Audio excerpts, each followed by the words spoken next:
Marvarid. Meri Joslin.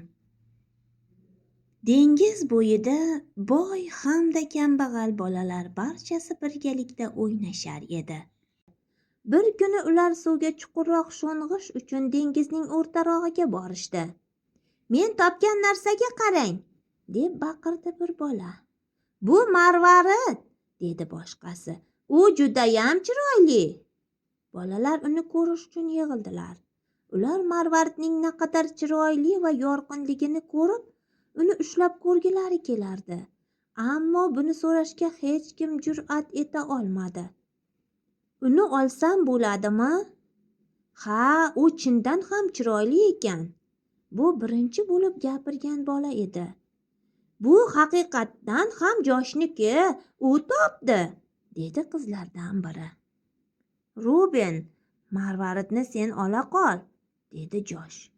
"Chunki u senga judayam yoqib qoldi."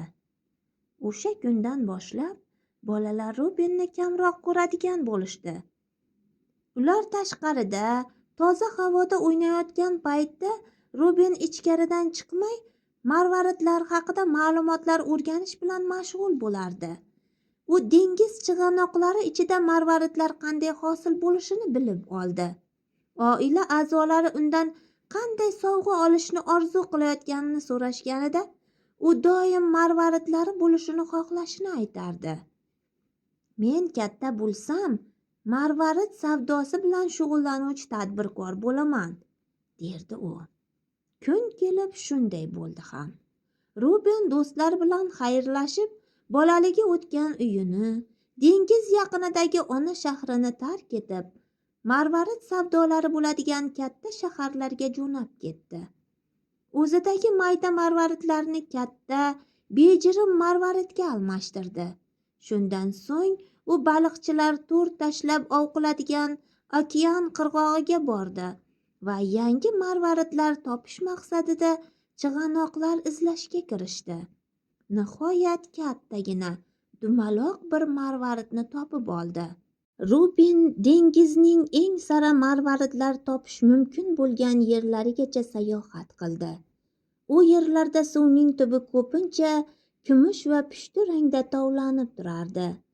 Vaqtlar o'tib, u badavlat odamga aylandi. Undan marvarid xarid qilish uchun dunyoning turli tomonlaridan savdogarlar tashrif buyurishardi. Biroq Ruben boyib ketgan bo'lsa ham baxtli emasdi. U borgan sari o'z bolaligi o'tgan dengiz bo'yidagi shaharchani ko'p eslab, sog'ina boshladi. Ayniqsa birinchi topgan marvaridini unga hadya qilib yuborgan eski do'sti Josh naqadar saxiy bo'lganini qayta-qayta yodga olardi. Kunlarning birida "Ruben" degan ovoz eshitildi. "Seni ko'rganimdan xursandman." U dengiz sohilida farzandlari bilan birga o'ynab yurgan Josh edi. Ruben do'stini uchratganidan juda baxtiyor bo'ldi. Oradan ko'p yillar o'tgan, uzoq yillar ko'rishmagan bo'lsalar ham, u Josh bilan soatlab suhbatlashib o'tirdi. "Men yetarlicha dunyo kezdim, yetarlicha boylik orttirdim", dedi Ruben.